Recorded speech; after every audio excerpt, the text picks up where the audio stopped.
Hi everybody, welcome back to another DIY Keyboards live stream. Tonight I've got two Dactyl keyboard cases. One is a Dactyl, the standard version. That's the yellow one here on the right. On the left we have the Dactyl Manuform. This is the red one that we're giving away for the Board Podcast January/February giveaway. And we basically have to take these and clean off all the supports and remnants from 3D printing that get left behind. So let's get started. I'm going to start with the regular Dactyl just to get warmed up because I don't want to damage the other case at all. And basically what we should end up with is this. Okay, this is how they look once they're cleaned and prepped. The printer makes this. So as you can see, there's a massive amount of support that gets removed underneath. Now it's mostly air, it's mostly empty space, but part of the reason why these things are so expensive to buy is that it takes forever to print them because all that volume has to be filled up in order to support the layers above when it gets to that point. So I did do this other one the other day, and I'm very happy with the way it turned out. It looks great. This is a translucent yellow PETG. It could still use a little hand cleanup, like a little bit of light sanding on some of these edges to make them really, really perfect. But the surface finish is nice. The quality's good. I'm very happy with it. It does fit switches really nice and snug. Everything seems good. So this one I'm going to build for myself. I'm probably going to even 3D print some caps for it. And then the other one is going to be given away to whoever our winner is, and hopefully they have good luck with that. And I'd love to see the finished product wherever you are. Do send me photos. I'll share them on my social stuff and maybe even put them on the website. I am planning to sell these over the website just because why not? I already make them, so why not? And so if you do want one, you'll be able to get them on DIY Keyboards very, very shortly. I'll probably take pictures of these tomorrow after they've been cleaned. And we'll go from there. So basically what we have here is this outer thing here is called a brim, and that edge is a thin layer that the printer puts down in order to help keep the edges from curling. So if you don't have that, the edges of the keyboard can kind of curl up this way, especially where there's sharp corners. The plastic shrinks ever so slightly, and as it shrinks it'll pull those edges back away. And so that helps keep it glued down to the bed and prevents that kind of problem. And then after that we have this zigzag interwoven pattern inside, and that's just support so that as it comes up it fills in with a minimal amount of plastic, and then when it gets to the part itself it builds like normal. But all that has to be removed. Now the fun part is that this is really pretty satisfying to do. You can kind of give it a crack. It's almost like, it's a lot like cracking crab legs if you are a seafood person. Very similar sound. Kind of got a crunchy, and it comes off in one big sheet if you're lucky. So we'll just kind of peel that back.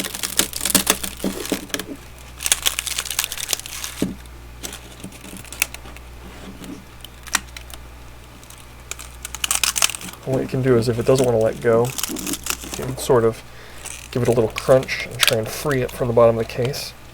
Now what you don't want to do is apply any physical pressure to the case, because while it is strong, it's not invincible, and you don't want to have an issue where you spend 15 hours or more printing at one of these cases and then break it because you were in too much of a hurry getting the supports away. So right here we're pretty close to having that chunk off. I'm going to go ahead and grab my, where are my cutters? There we go. So just a pair of shears, and I'm just going to come down through the middle there and get rid of most of this. And this will make a mess, so wherever you're doing it, make sure it's somewhere you don't mind cleaning up, because it leaves tons of little plastic shreds behind. You can see all this waste. It's unfortunate, and I'm actually working on my own version of this kind of a keyboard. It's going to be slightly different, but not too much. And one of the things I'm going to do is design it better for 3D printing so that we don't have so much waste to deal with in between. So I'm going to get rid of a lot of this. It'll help speed up prints, bring costs down, and hopefully produce a very, very comparable result. I'll get back to more of that later. That's going to be a future project, so it might be a little while on that one. But there's our first big hunk of useless plastic. It doesn't weigh much, a few grams, no big deal. So there's that one. We'll come back to this and see what we can do with that.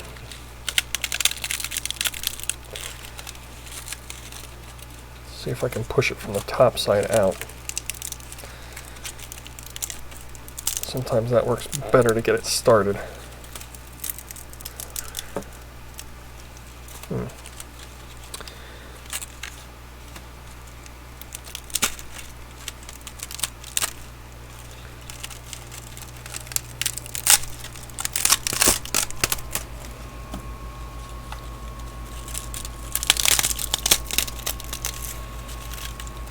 I should have brought my garbage can over here before I began.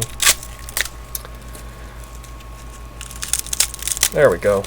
Now see on this edge here, it's starting to peel away. So we can slowly work our way down that side, and it'll break away. And it's the way it does this is it prints this very lightly, but then it basically programs in about a 1/10 of a millimeter or so of empty space, so that there's a slight gap between the parts, and that basically gives you an interface layer that can then be broken away like that. So it's very intentional the way it's done, and it's getting better all the time as the software improves. The algorithms that, or whatever you want to call it, I guess, probably an algorithm, whatever generates the support material is getting smarter, and there's less waste. There's better, easier to remove interface layers. And so the Dactyl, here's one thing on the Dactyl. I'll put this away. This bit right here on this bottom row, this is actually the right hand side, okay? So right here, and again up here, there's some above the top surface of the keyboard. So you need to get behind that and kind of pull it forward. So you can see that comes right out. And then probably need a screwdriver to get back behind there and just make sure it's fully clear. It doesn't take any fancy tools to do this apart from the printer. The cleanup part is really simple. I'll show you a couple of things. It's really basic hand tools I'll use, but really nothing drastic. So right here we got to get this little bit. There we go. That comes right out. And it's squishy, light, and there we have it. That case is mostly free. You can see there's a lot of little bits hanging on, and there's a couple ways we can deal with that. And the first way is we're going to take my heat gun. Let's see if we can get around my camera here without disturbing things. So this is a cheap Harbor Freight heat gun, costs about 15 bucks, 10 bucks, somewhere in there. And if you don't have one of these, I highly recommend it. It's great for a lot of stuff. But basically these tiny little slivers of plastic that are on the edges here, if you hit them with some heat, they shrivel up and basically disappear. They'll be gone just like that. So, and anything that doesn't disappear kind of balls up and makes a little nugget that then you can just kind of flick off with your finger and it pulls away cleanly. So it does a really good job of helping get rid of that leftover stuff. But before we do that, I see a couple pieces. If you look right here, there's a little chunk there. There's a couple of those around where we should really clear those off first so they don't get any more attached than they already are. So we're going to start with really basic stuff. Hobby knife, number 11 X-Acto blade. This is XL, but whatever. Just come in and kind of take care of those. I see a few of those hanging around here. These are the slots for the 2U thumb keys.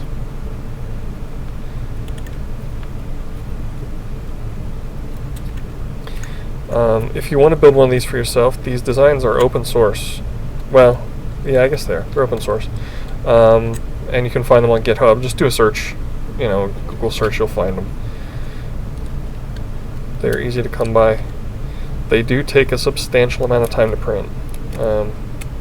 Like I said, this one, the standard Dactyl, I'll show you the bases for this. There's a piece that goes behind it with the standoffs that hold it up off the table. And between those two, you've got a massive amount of support that gets used, and they were, I think, more intended for professional level SLA prints where you've got powder in a chamber, and once you're done, you just pull it out of the powder and it gets blown off. Instead of this is FDM where you extrude plastic in a line.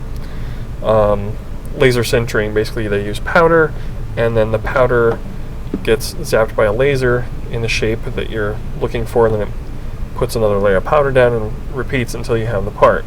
So all this extra support material isn't such an issue because it remains powder and it falls away and you reuse it, mostly anyway.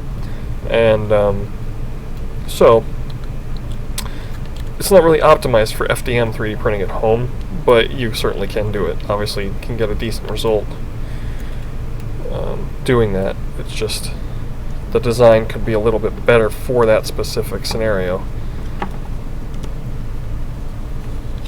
So now that we have most of those little boogers cleaned away, there's one here yet, so it's kind of hanging out in there. What we can do is fire up that heat gun on high, and be careful here because it's plastic. You can definitely melt it if you get it too hot. It really doesn't take more than a fast pass to melt these little things off, so there's no reason to put any amount of heat really into the part. And so it can definitely deform if you're not careful. Now, I'm lucky these are not PLA. Most people are printing in PLA. These are PETG, which is quite a bit more heat resistant and quite a bit stronger. And it doesn't get quite as clean. Your settings can be just as clean, but it takes absolutely perfect conditions for it to do that, to come as clean of a print as PLA. But if you're anywhere close, it cleans up and looks just the same when you're done. It just takes maybe a little bit more finishing, but the added strength in my book is definitely worth it, and the added heat resistance. They're substantially stronger parts. So I'm going to go ahead and hit the heat gun, and we're just going to make a quick pass over this. I don't know if you'll be able to see the difference on camera. It's pretty fine, and this yellow isn't popping very good against this workbench, but we'll just try it and see. And I have no power. Why do I have no power? Let me just look into that. Somewhere here, we have something disconnected. What do we got? There we go. Switch on the power strip wasn't on. So much for being prepared. So just a quick pass from the top.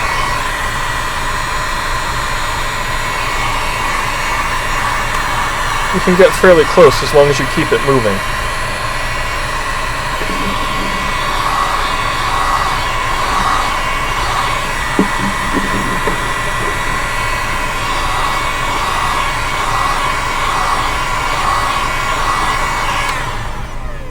That's it. That one's cleaned off. Now you can see all those little wisps are either balled up or gone.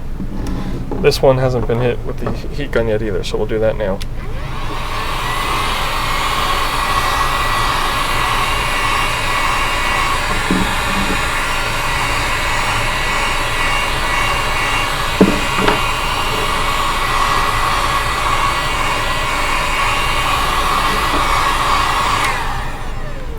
Okay, that's all for that.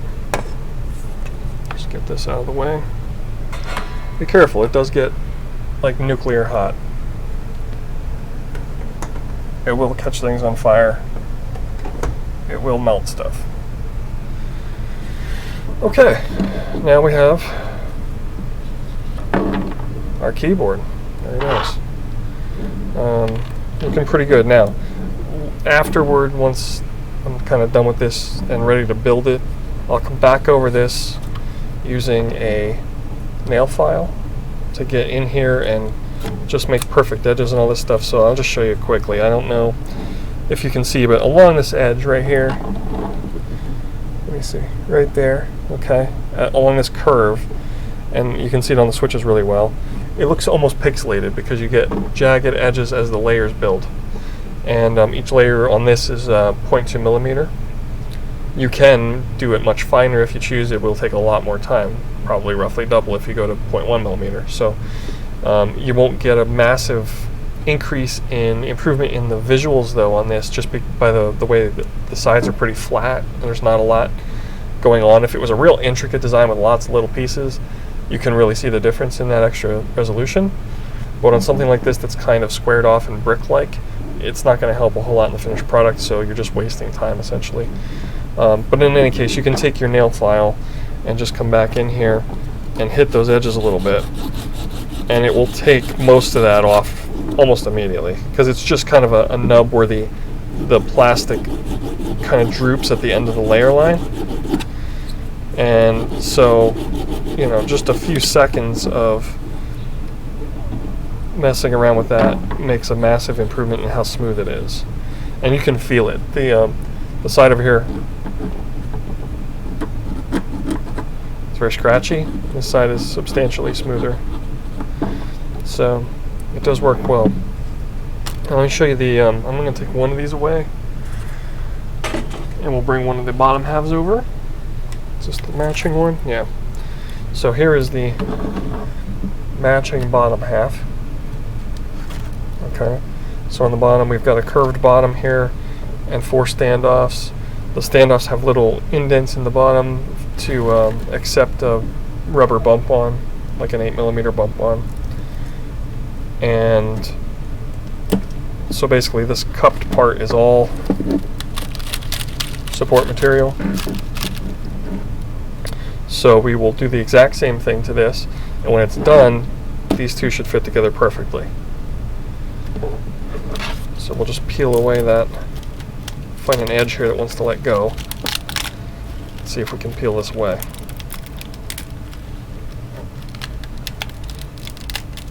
And I got under it here at the corner. There we go, look at that. So I'll just slowly kind of work that. The only thing you want to watch here, and this again is what I'm saying about it not being a very good design for 3D printing, this cylindrical leg, you know, that's not going to give you much because your layers are across it. So any kind of shearing force on this is going to snap that right off. And that's just the nature of 3D printing and this design. So if I were to do something like this, I would definitely have at least like webs going down to the case, or something similar, or like a cone-shaped protrusion instead of this skinny little leg, and that will alleviate that problem. But the way these are stock, it's questionable for FDM printing at least. So we're just going to continue peeling this off. In that case, my point was basically just be really careful with those because they will break. Okay, there we get under that. That looks great. And if you're wondering, this is all done on a Prusa i3, not i3, i3 Mark III. So, soon to be upgraded to the Mark IIIS, which just released last week, which is basically just an extruder upgrade.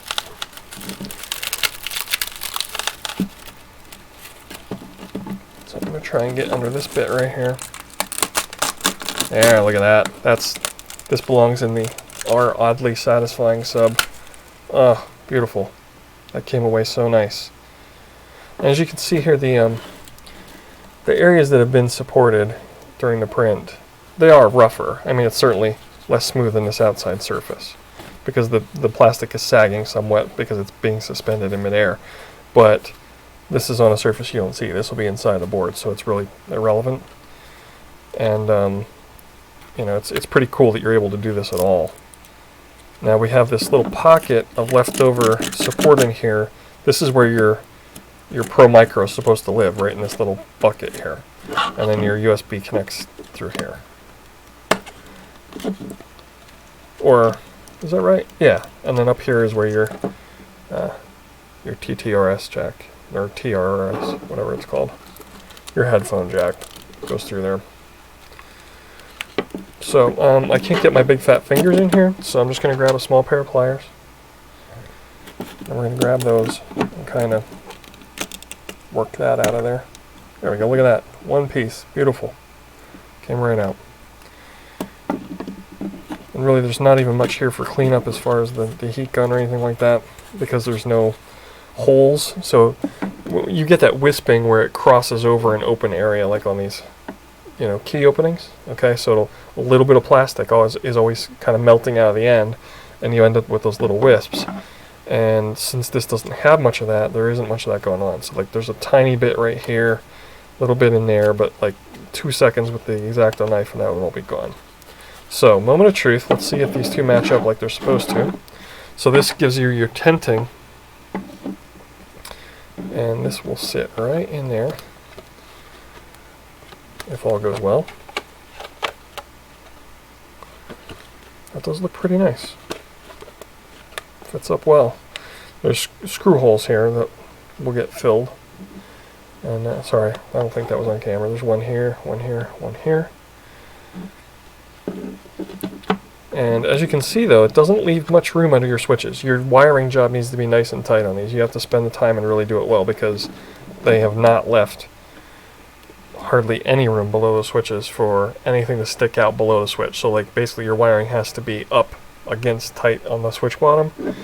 And that's not really a problem, but you just have to keep that in mind and leave enough slack so that when you put this excuse me, when you put this together, you're not stressing those wires when it gets closed up.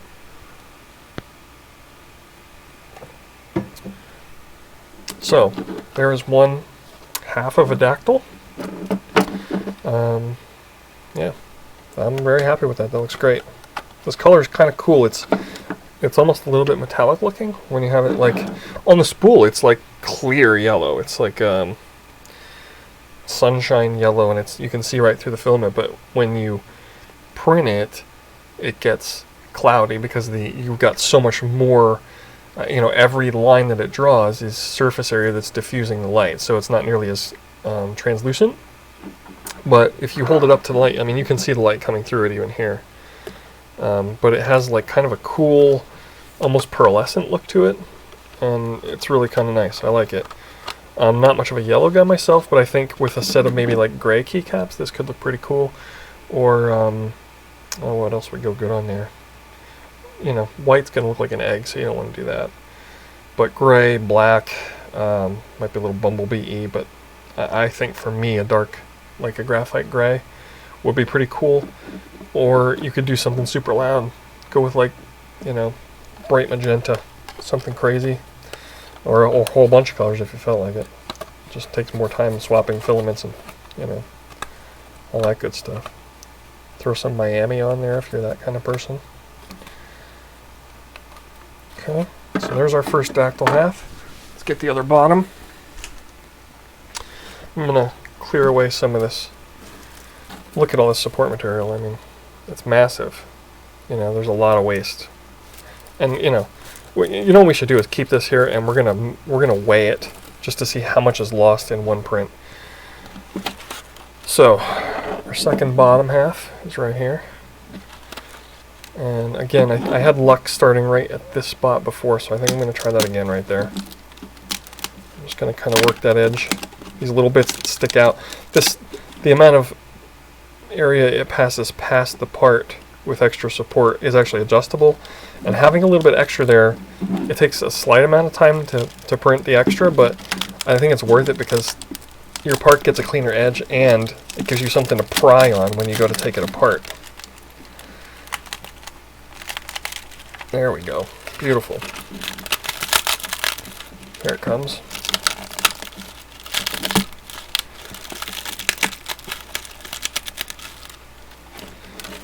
So much crunchy goodness.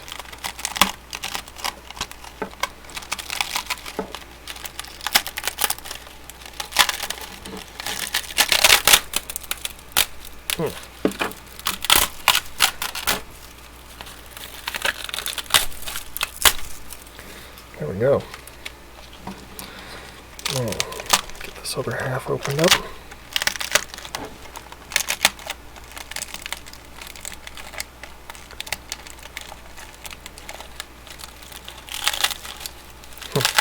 There it comes. Look at that.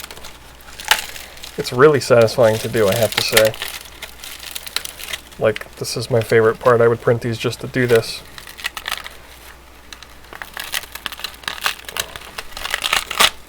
And we're clean away. So there's our second half. That's beautiful. And this one doesn't even need any cleanup. Now you'll notice the difference. This one does not have an exposed part there for the... Let me see if... There you go. There you can see the difference. This one has the mount for the teensy area there. And the other does not.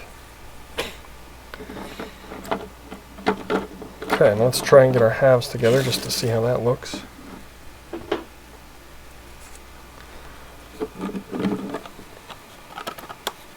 There we are.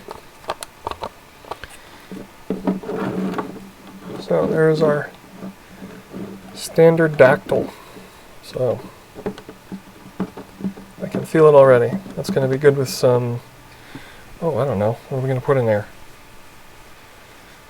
We could do Zeals, we could do some Alps. I have some black Alps laying around from that AT-101 I took apart. I know they're not the greatest Alps in the world, but they're still Alps, they're decent. And I would do some, you know, like a click mod and some lube on them, and they'd be fine. That might be fun. Keycaps would be more of a challenge for that, but I can just print what I want. And go from there. Some like route R3 SA stuff might be good. That might be cool. We'll see.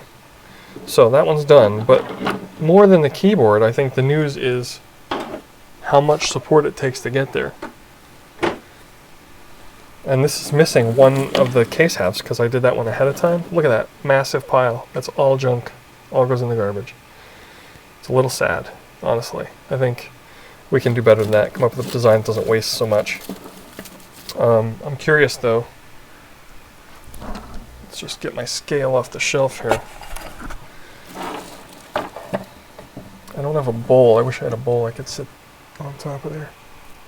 No. You know what? I have a box. That'll work. Here's a filament box. So we will just take him, turn that on,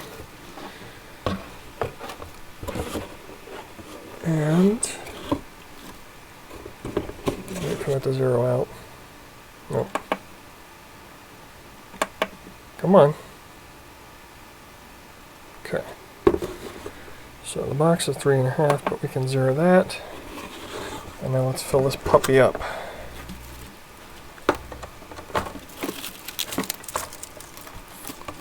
This will be cool. I'm curious myself.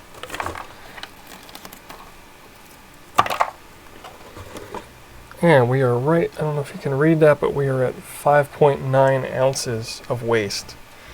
That's quite a bit. I don't know. I'd have to do the calculations to see what that equates to in money, you know, per foot of filament or per gram. But it's a lot, especially if you consider the time and electricity it took to print it all out.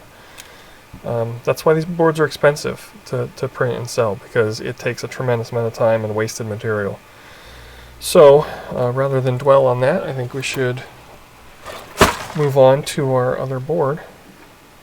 I'll just move the calculator out of the way. And we'll bring those Dactyl Manuform cases back in here. So we have these two. And then the design that's on GitHub for these, I love this color, by the way. Isn't that nice? This crazy translucent red is beautiful. It looks like, it's like blood red. It's gorgeous. Especially, I think, with some white LEDs in it to shine through would be tremendous looking. I printed a gray bottom plate. I made this myself. The GitHub files for this are meant to be laser cut on the bottom, so like just like an acrylic plate. But I wanted a printable plate so that the surface, you know, the colors would match. I do have a laser cutter, and I could do, you know, a 3mm acrylic plate, but I think this will be just nicer for me. But certainly I can offer it both ways. You can see the surface finish on that is really nice. Came out great. But this is mostly a test because I didn't actually fit this to one of these cases yet. It has a ridge there to help key it to the bottom of the inside. And I just want to make sure it's all going to fit. So let's take one of these apart. This is the one for that matches that bottom half.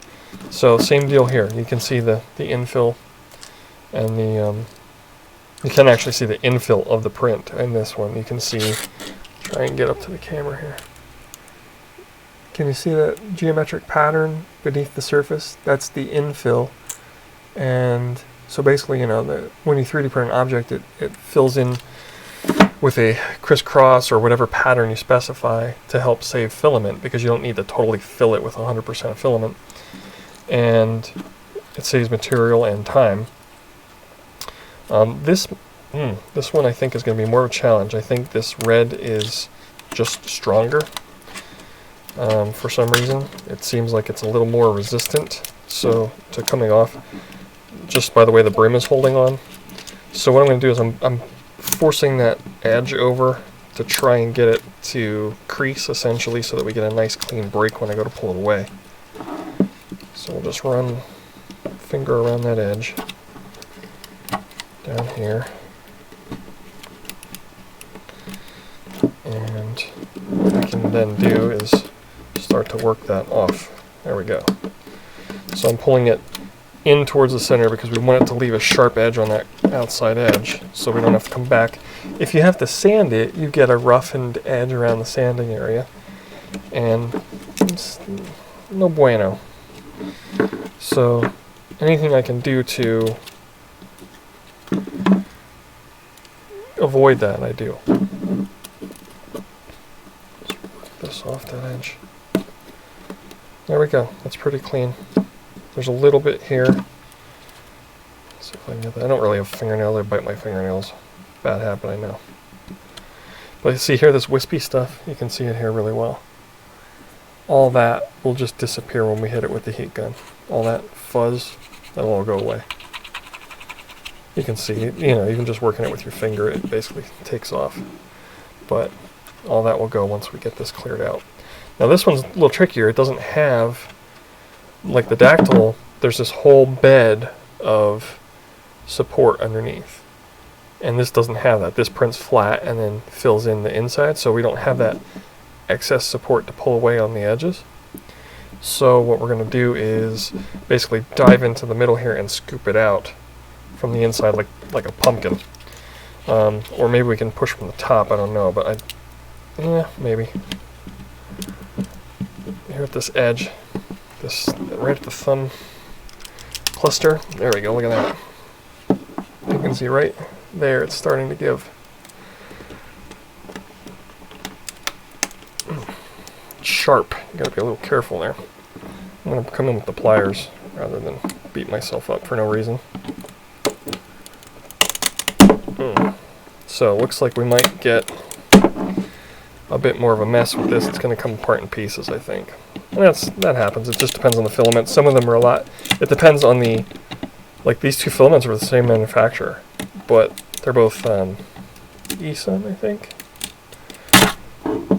But the whatever materials they use as, what do you want to call it? The pigment changes the properties of the plastic a little bit, so some of them will be more brittle than others, some will be stronger than others, some will print cleaner, they won't be as like stretchy. So like often the more brittle filament will be harder to remove but give you a better looking part. A bit of a trade-off.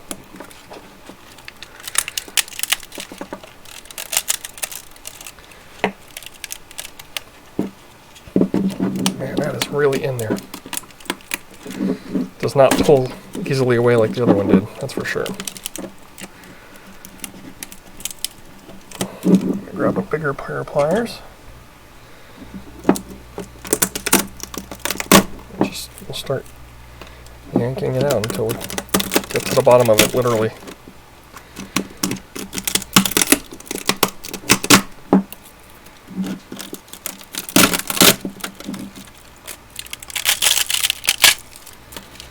Hopefully that camera's not moving too much on you.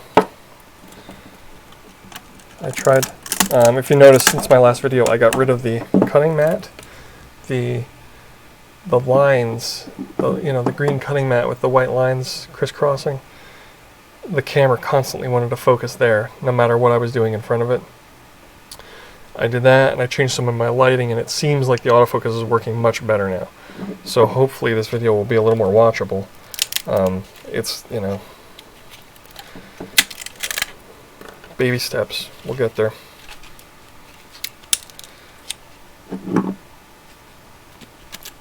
So I'm just going to come in here. There is no there's no, let's say, structure to the inside of this. It's one big empty shell.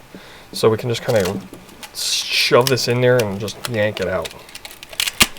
So just, get in there with the pliers and just rip.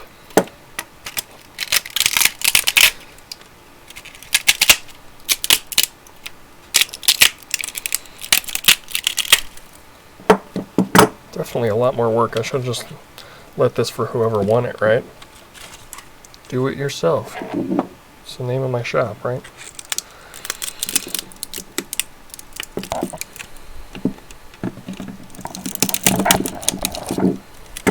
I never even intended to get started in this keyboard stuff. This was a total accident.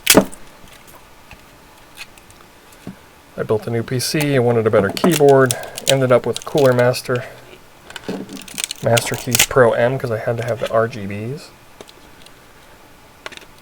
And it sits on a shelf. I'm going to sell it actually. But I fell down the rabbit hole, and now I'm making homemade ergonomic keyboards on a 3D printer because why not? I don't want to damage the key openings. That is way tougher to do than the yellow one. And there's no difference in print settings, they're the same. It's the same filament, same temperatures, speeds, everything. Same profile. Just the difference in the filament. Could be too that what you'll run into is that one filament is like 0.1 millimeters fatter than the other one. So essentially you're extruding more material per distance moved. And so everything sticks together more because you're actually it's flowing more material. So that very well may be. Like if I go back and use a micrometer on my filament, I might find that the red is just slightly fatter than the yellow is. And then next time I print this, I can account for that, and it should be much easier to get out. Trying to make sure I'm not grabbing anything that's supposed to stay.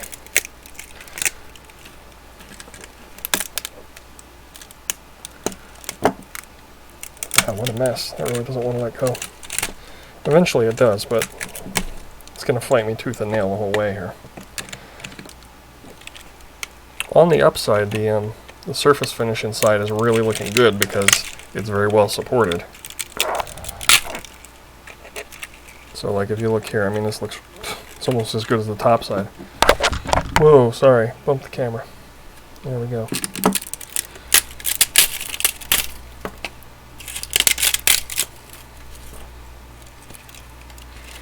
And I just figured this would be cool to do on camera, just to see. This is honestly my first time doing this. I haven't made any of these before now.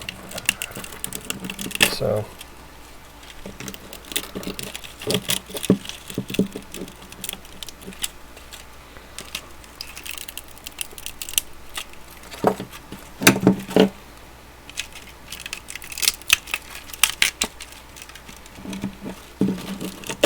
sorry, it's hard to keep this low enough that you can see it on this low camera.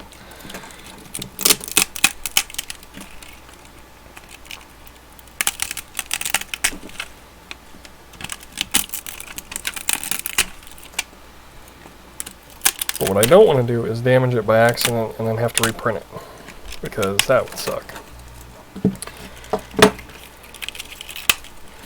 Wouldn't be the end of the world or anything, but it's not a waste of time, not a waste of money.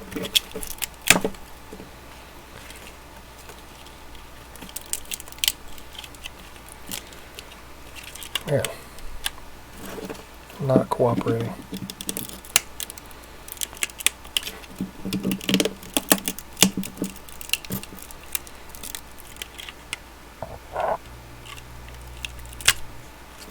There we go.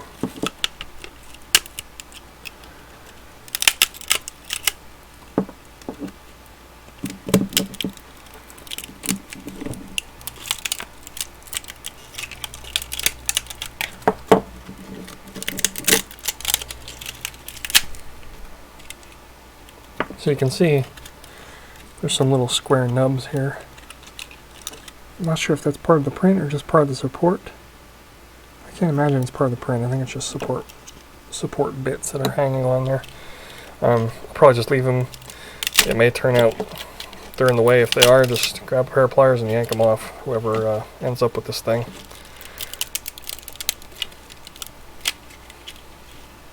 Be glad you didn't have to do this part. You know what I'm going to try? Maybe I can take the screwdriver and just push it down. Yeah, that kind of works. That might... It's loud as all hell. Have to be somewhat quiet. My boys are asleep pretty much right above me.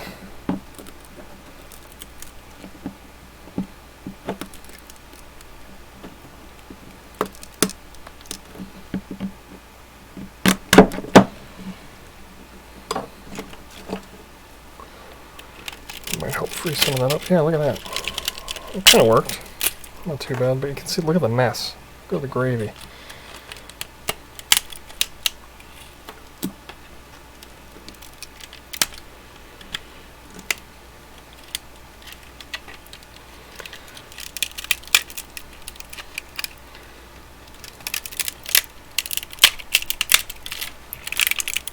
I'm trying to support it with my whole hand as much as possible. I really don't want to break it. Like I said, I think it would be easy to do. It's relatively thin. It's what, like 2 millimeters, maybe 2.5.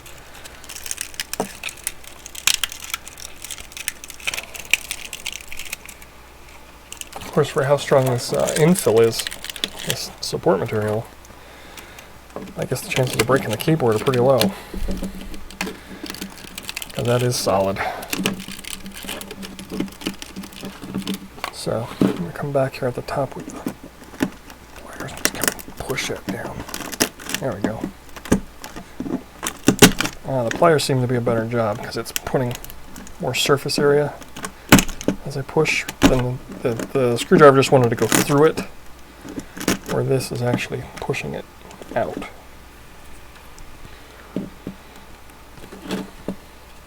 Let's see what we got now.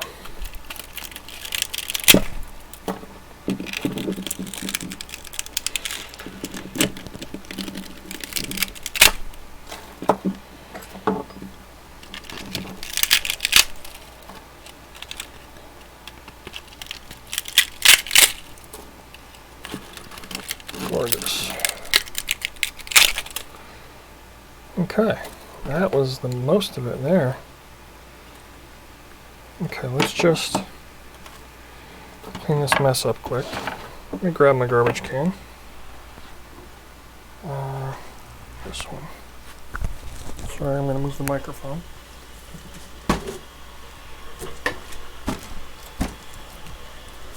Okay.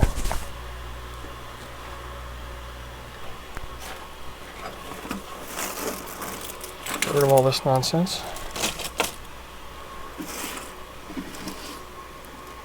I'm not going to weigh it. We know about where the other one landed, and this one will be a little bit less because you don't have the bases with so much support. So, won't be as dramatic. Six ounces though. That's quite a bit. That's more than I thought it would be, honestly. What is that in grams? 32 grams to an ounce, right? Roughly. So almost 200 grams, somewhere in there.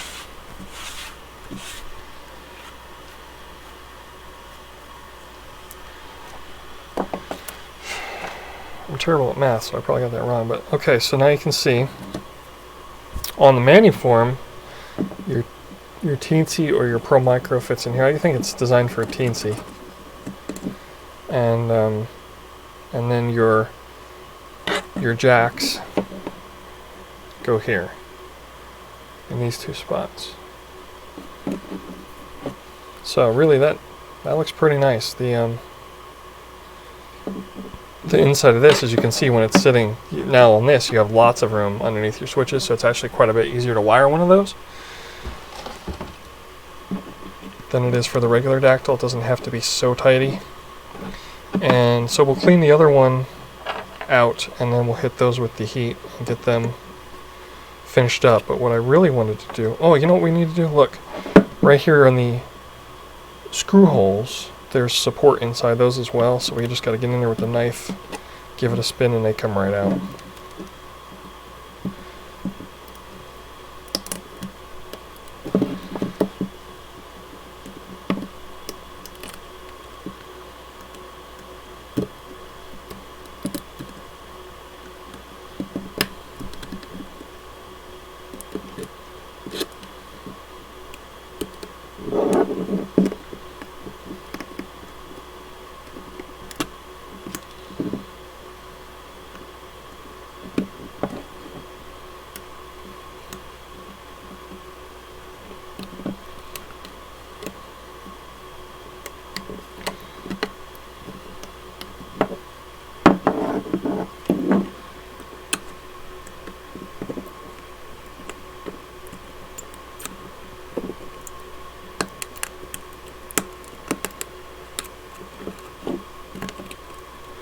Try and keep my thumb out of the way. I don't really need a trip to the hospital yet tonight. Here we go. All those are cleared out. There's a couple little scraps hanging on here and there inside here, but I'm not too worried about that. I think there might be a little bit of material on top of this pad for the controller. Can't quite see what's going on there just because the material is so reflective. Without a picture of the model, I don't want to break anything away that I actually need. So I'll probably come back to that, but looks like there's some hanging on there. Yeah. Okay, so the big question is, will my plate fit? And I can tell you right now, not exactly. I did not account for the fact that this piece comes all the way to the bottom here, so that my outline needs to come up and around that, and right now it does not. So we can just cut that away though, and just to see how it fits otherwise. Get a look at this. Pretty close, pretty close. Most of it, this is all pretty good through here. What do we have right here? Okay, so right here, the jacks, I have to account for the jacks and this. So my outline is solid right now. So what we can do is, I'm just going to go ahead and mark those. Basically from this whole edge right here. So we can just take this, and we're just going to trim that right out. This is what prototypes are for.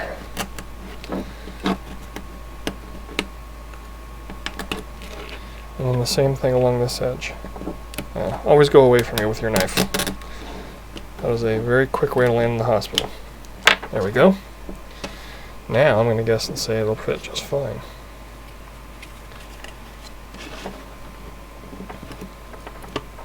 I actually kind of like that gray and the red together. Have to talk to whoever wins. Actually, I think it's tonight that they do the podcast. And see what color they would prefer. If there's something else you would like, I can print plates for it before I ship it out. we're pretty close here. I think that's pretty good. All my screw holes are lined up right on the money. No problem there. I'm going to make this plate a little thicker. It's a little flexible, and I don't like that. I'll make it double this, probably. And, well, I don't know, because then it adds a height to the keyboard that you don't really need, so we'll see. So I think the only other issue is right here. Because this corner kind of comes right to the edge here, it's crashing into that, so I think that we need to cut that away. And this will be simple to fix in the model. I mean, it's like 10 minutes of work, no big deal. And then I have it. So that should fit better. That's pretty good. There we go, look at that, snapping in place. That's what I like to see. What we got here, something here isn't quite lining up. That's the edge of that jack. Okay, or the mount for the board. So this needs to come all the way across there, like that. And I might extend the height of that lip, because if it grabs in there nice, that really makes it easier to assemble into everything. Look at there we go. Look at that. Not bad for a first go. That looks good. That's nice and tight. Fits clean all the way around that edge. Looks like maybe right there something yet.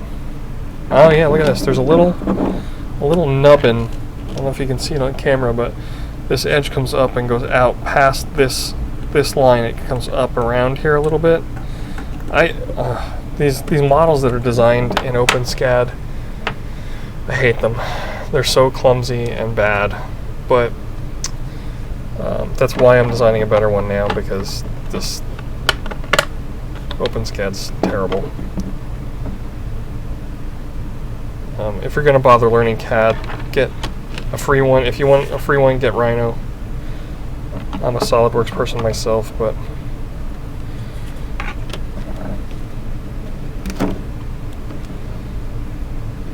Rhino is great. It does almost everything SolidWorks will do, and it costs nothing.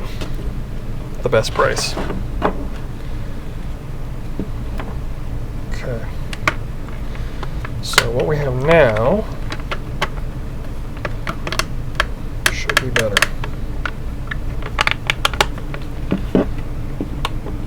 This edge is good. This edge is good. We're getting there. That's pretty decent. Yeah, I think we're on the money now. Okay, so I'll have to trim that lip in a couple places, extend the depth of that a little bit to get it more rigid, but other than that, I think that's pretty good. So let's tear out the middle of that other case. Set this aside. Clean up our mess quick. How long is my stream here so far? Too long already, I'm sure.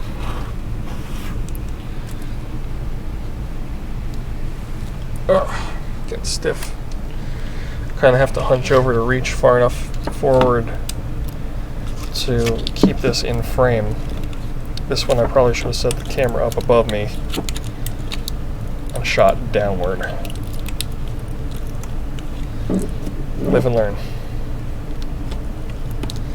I've been doing those source converters and they were real up close, so this is kind of set up for that. So same deal, we're just going to work this brim until it wants to let go. It's sharp, you got to be careful, these edges are... I won't go as far as to say razor sharp, but I don't want to tempt them either. Look at how the light catches this here. This is beautiful. This color is awesome. I'll definitely buy this color again. Although, now there's some really cool filaments coming out. The I don't know if it's Filamentum or who has the color changing ones. There's heat sensitive ones. There's color shifter ones that like go from pink to purple and stuff like that. There are marble. Marble would be cool. you know, especially for something like an iris or one of these even. But these, you know, with the very geometric design, marble wouldn't be as believable. If it was really smooth and looked like a, you know, Greek statue, that would make more sense. But, you know, whatever. So I'm just going to go around this with the pliers and put a little bit of pressure on the whole thing, trying to push that bottom layer away from the case. Yeah, that's working. This one's coming away a little easier. It's possible I had adjusted settings between rounds here. It's been a while since I printed these.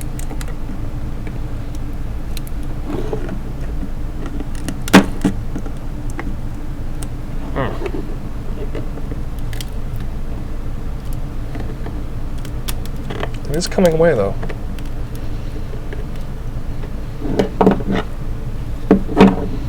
So we'll just see if we can get in there. If you can get all the way to the bottom underneath that, the interface layers, because like there's these layers that are really open. They're only like a 30% fill or something. But then on top of that are two interface layers that actually are much more dense, but they're still kind of like accordionized. If you can get under those, everything above it comes away. That's kind of the trick I'm finding. Dig down and get beneath them and pull up.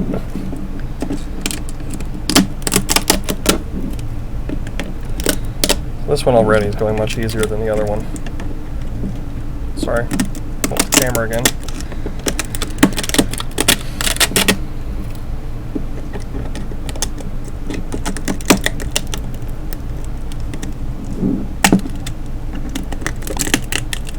Oh, look at that. Some sections coming away. I'm getting overheated in my hat here. I'm going to lose that. I don't know if you can hear it, but the furnace is behind me. And it's running, so it's getting a little warm in here.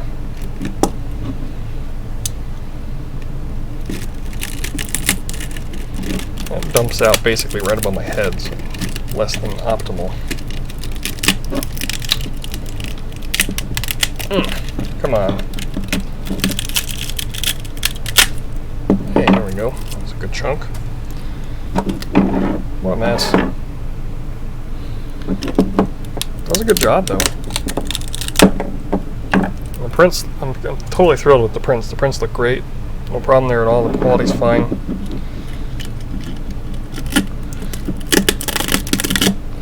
I might adjust the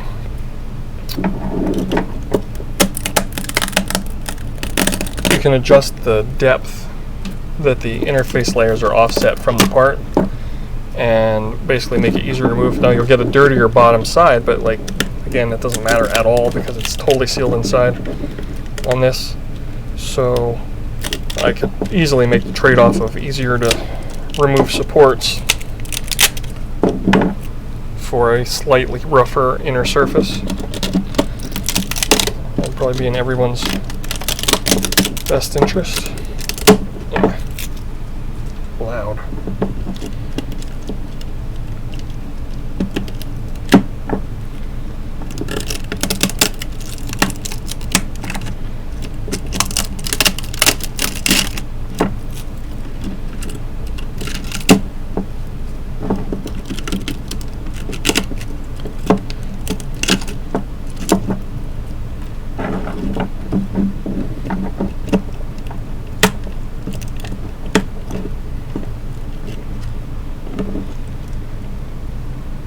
Sure I'm not grabbing anything we need. Get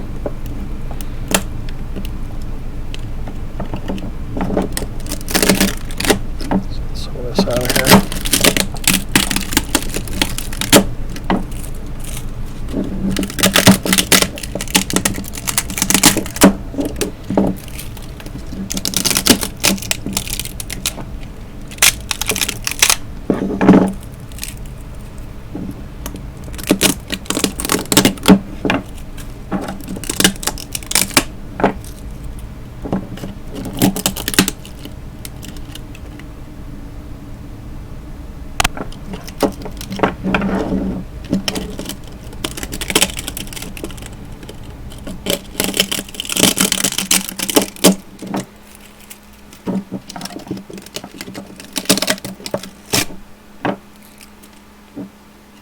Okay, so most of that is ripped out. Just gonna clear this junk.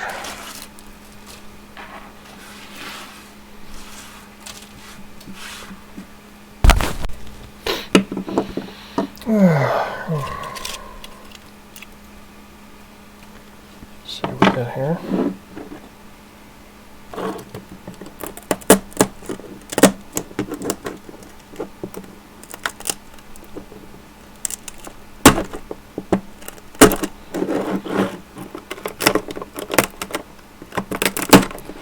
You want to work from one edge forward because you want to use that side that's already free to help pry the rest, because otherwise you get too much pressure on the case. So I'm starting, along this side, working this way.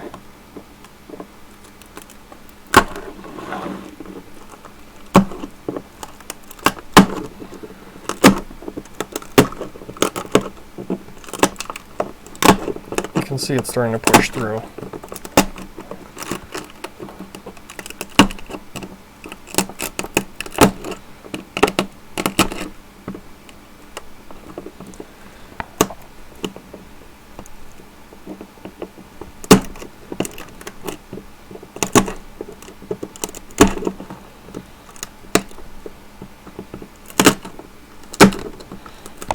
Be careful not to mar the outside of the case at all. I'm getting that thumb cluster next. So I think most of this is free. Yeah. So we'll just work along that edge, pull that up. Get under this right here. These little squares where it's attached to the body here are what's holding up the works.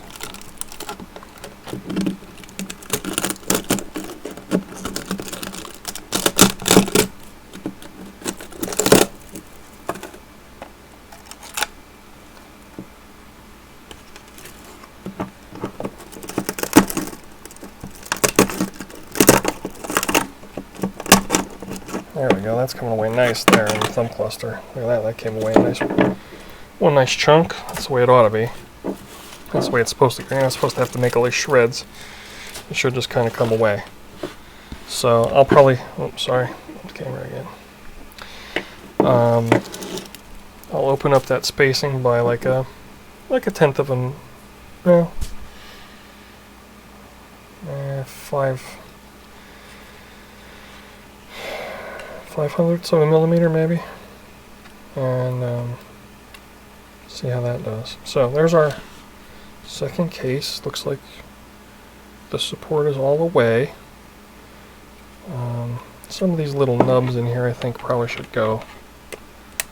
So those just snap right off. And that's kind of like what I was talking about with those legs on the other Dactyl. They would, any kind of sideways pressure and they're just going to let go. Just pop all these off quick. I don't have to get every last bit of them. It doesn't matter. They're not going to be in the way of the switches or anything, but just another thing in your way when you're trying to work in there.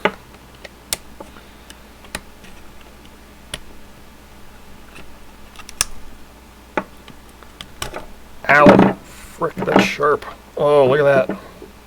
Blood. It's not a project till you get blood. Where's my, I got a dirty towel here somewhere I can clean myself up with. So there you go. I gave blood for this, Don, Mr. I've shed blood for the Board Podcast. I really like their show. They do a good job. Don and Kevin. Kevin, man, he's been traveling a lot. We haven't seen a whole lot of him lately. But that's alright. That's how work is sometimes. But if you haven't seen Don's down bubble, that thing is, it's quite a hefty piece of kit. I think it's going to be pretty sweet when he's done. I hope it works out for him. Seems like it is. He's putting in a lot of work, doing a lot of revisions. That's how you get good stuff. That's how you prototype things and you make changes and it becomes something. So we're going to take that heat gun again. I'm just going to go over these gently. But you'll see all that webbing just disappear. It's gone. Just make sure you get every side, inside and out.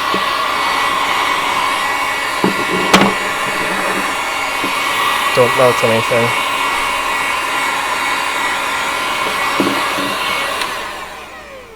That wasn't bad at all. That looks good.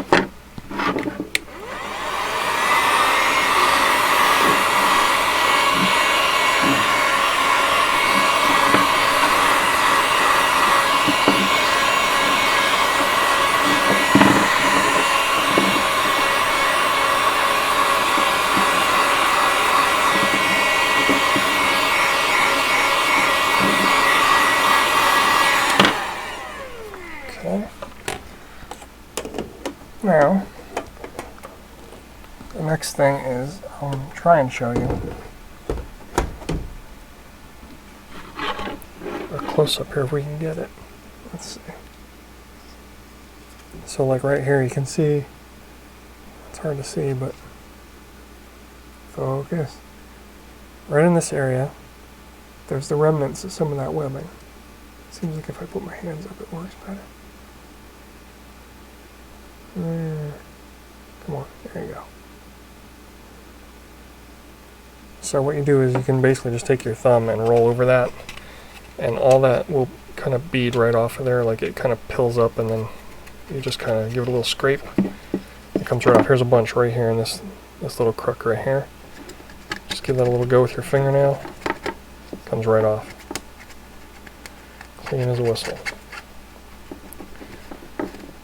This case has a lot of nooks and crannies, and I despise this point right here. It's like perfectly where your thumb is. You know, like when you're using it, it shouldn't be an issue, okay? But just it's like a sharp point right where your hand lays. Like I don't understand why you would make that quite like that. Like that should have been knocked off or rounded or something. And certainly, not complaining. Whoever made this did a good job with what they could do. It's a very complicated design. I don't begrudge them one bit. They're awesome for having shared it, so I'm not complaining. I just, you know, I'm the kind of person I would obsess for 2 weeks trying to fix that one little thing, or like redesign half of it to work that out of it. I'm just going to take this knife and just trim a little bit of this leftover brim off right here. Just carefully get in there like that. And the way to do that is, there's none here, but lay your blade flat against the side and just slide it along, and that way you don't cut into your part by accident, because the shape of the part will help hold the blade out. Here's a little bit right here in this corner, so we'll lay this flat on there and then just slide it along, and it's gone. I'm pretty sure something like a scouring pad would work really well for this. Getting all these little fuzzers off. Like a Scotch-Brite kind of deal. Would probably make quick work of this. Better than my fingers can do. But I would want to test it on a scrap part instead of something that took this long to print.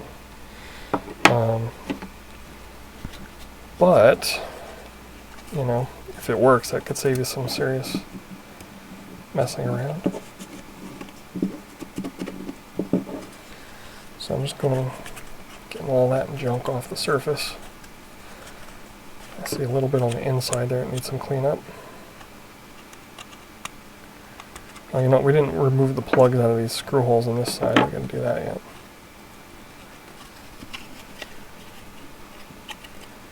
So, right here, there's a little bit of support material hanging on.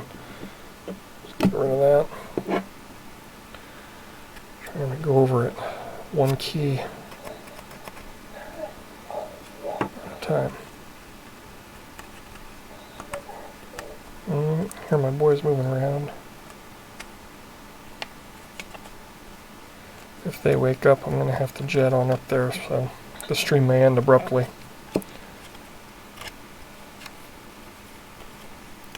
That's what being dad is all about.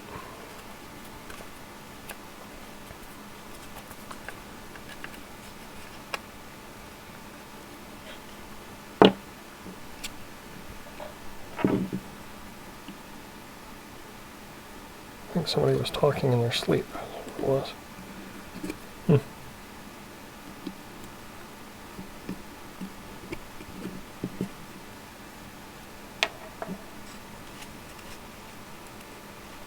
Okay. There's a little bit along this edge right here. If you can see it right here. I'm going to try and come in here and just take that right off.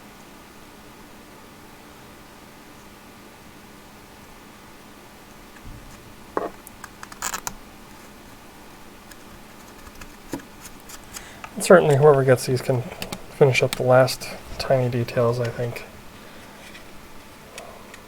You know, I don't need to overdo it, because it's going to get schmutzed up again as you go to build the board. But,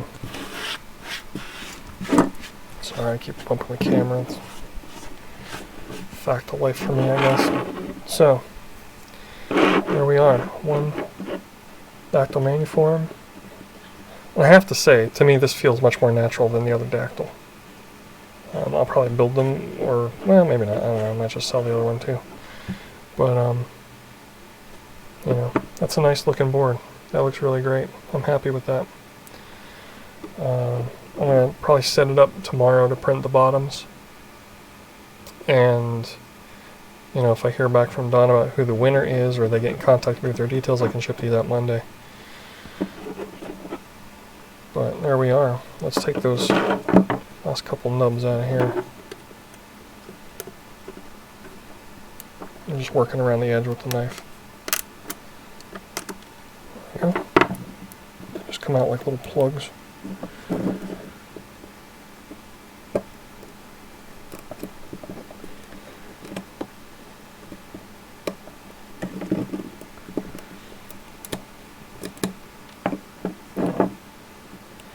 I don't think people necessarily realize that, like, how much work one of these boards is to do. I mean, look how long it's taken just to clean these up, let alone install anything in them and wire them and all that good stuff. Till you're done with one of these, you got a substantial investment, so, you know, it's no wonder they go for a couple $100 used, because it is no minor thing to put one together.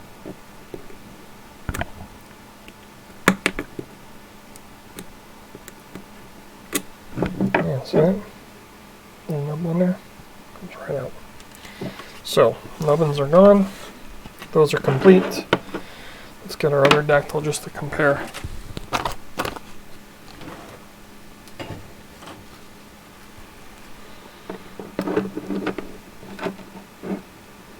There they are. Well, should be this way. Does that make it a pterodactyl? Haha, dad jokes. Actually, this is nice too, but this feels more... My thumbs are happier there. I don't have to lift them up as much. Especially, I think, with tall caps. This feels better. This thumb clusters are awkward to me, but, like, I haven't used it, so I can't really say yet. But, there you are. 2 complete Dactyl keyboards, 1 standard and 1 Manuform. A little bit of pills on the outside of this one yet cleaned off. But thanks for watching, and we'll be back with another project soon. Maybe we'll assemble this Dactyl. So, good night.